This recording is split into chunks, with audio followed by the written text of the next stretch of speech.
Steph, Draymond was talking about the playoff race and said doesn't really think about teams you could catch or teams behind you. Feel like you just got to win the games you're supposed to win. As good as Philly is, does it always feel like you're supposed to win when you're at home? I mean, there's urgency in every game, but when you're at home, does it feel like to keep pace you need to win every home game?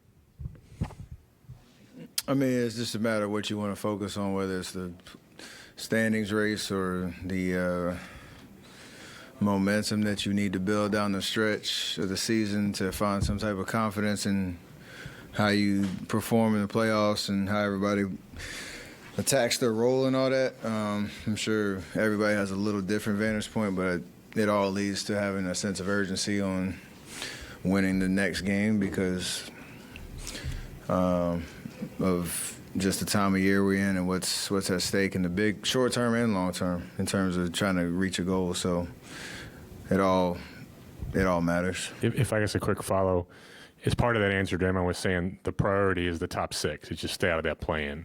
For sure. How much do you feel that, I guess?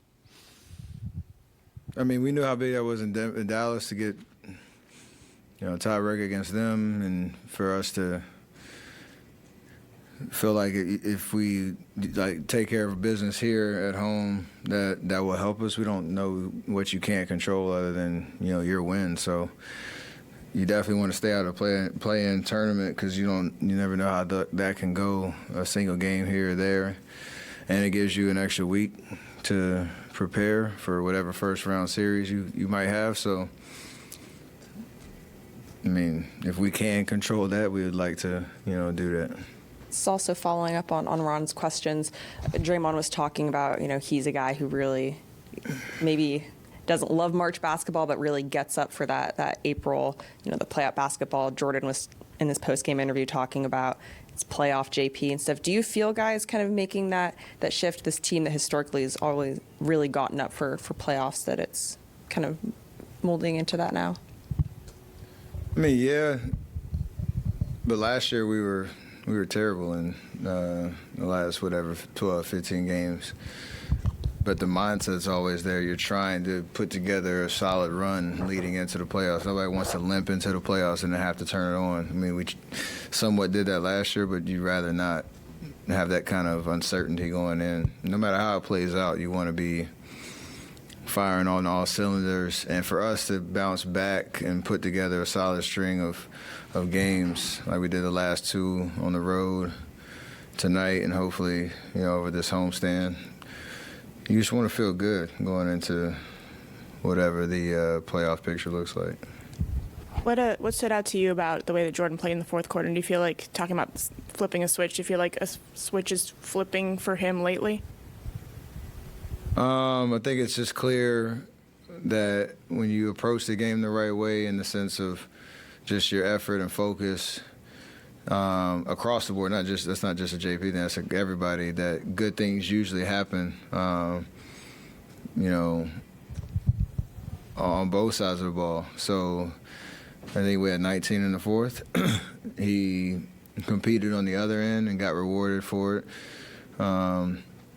And he was just very assertive and decisive the whole frame. So for us to have the versatility to call his number for a majority of the fourth, understanding how they were guarding us and him taking up space and creating driving lanes and knocking down big shots, it was a fun way to play, and to see him go off. And then they made a couple adjustments. I got loose for a couple shots, so Clay got open. Everybody was a threat, and JP started the whole thing for us. So it's just a matter of him being ready for whatever he's asked to do and whatever the game requires.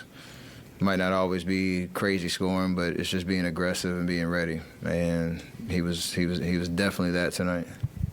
Hey, Steph, earlier this season, Steve Kerr was saying he would, trust Poole with more minutes if, his defense kind of stepped up. What do you think of his defensive effort tonight, and just like in general how he's developing on that side? Again, it's just an approach. Nobody's asking him to be a defensive stopper. Nobody asked me to do that when I was, early in my career. It's just effort and consistency with it. So it takes five guys to defend, especially nowadays with how much skill there is across the board.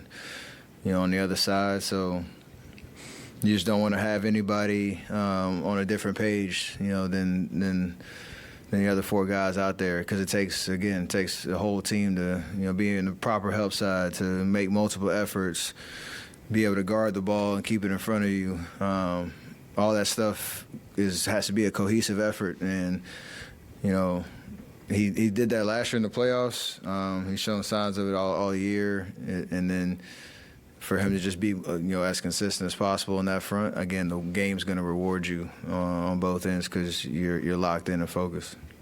You mentioned, Steph, the amount of skill that's out there on the court. Obviously, they didn't have Harden. Pretty huge game from Embiid today. And across the board, usage rate for All-Stars this year is over 30% across the board for the first time ever in the history of the league. I was just curious, as you've gone through the year, you're going up against all these guys, yourself, Joel, you star players every night. It seems like teams are leaning into, giving their stars the ball more than ever, leaning on those guys more than ever. I was curious if you felt that to be the case, and if so, how it's changed sort of the way you guys are both going at teams and the way they're going at you guys.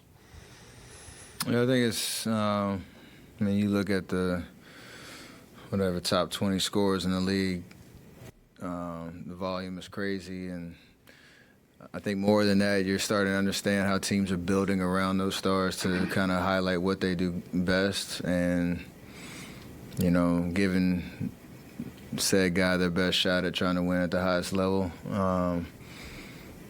And Joel's been doing it for multiple years now, but it seems like he's taking another notch in his game, and there's an understanding around him of how to create as much space for him to go to work, and how much you have to try to send bodies at him, but he still finds a way to get 46. So it's around the league. Like, everybody plays a different style, but the stars or the volume scorers seem like they have the right pieces around them for the most part. So it's trending in that direction, and there's just a lot more skill across the board from like role players too, that everybody can be a threat. So you can't really just shade to those guys. It's not how the game really is played anymore. Well, and Steve was talking earlier about the fact that because there is so much shooting, there is so much skill on the court that you can't, like you said, you can't really go at guys anymore. Obviously, you guys did that down the stretch tonight, whether it's you or Jordan. You're kind of playing off of each other that way. Do you think that is a big part of it, that just you can't load up on a guy anymore with the way teams are using spacing and shooting now? Yeah, for the better teams in the league, that's how. I guess that's the recipe and the formula, and you have to keep trying to reiterate that every year. And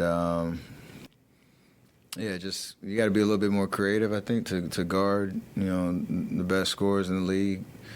Try to take away their bread and butter, but they're still going to find a way to score. It's just how skilled we all are. And I think it's great from a fan perspective. I think it's great from the total overall in the league, just to see that much skill be displayed every single night. Do you remember the three-word slogan that describes what you guys did tonight? The what? The three-word slogan that describes what you guys did tonight in the fourth quarter, down 9, come back to win. No. Would you? Protect. Come on, man. That was a layup for you. You threw the lob at me. You gotta know I'm not above the rim type guy. So we gotta throw it in. You gotta tell me. We protected this house though. You guys, this is at least fourth time this year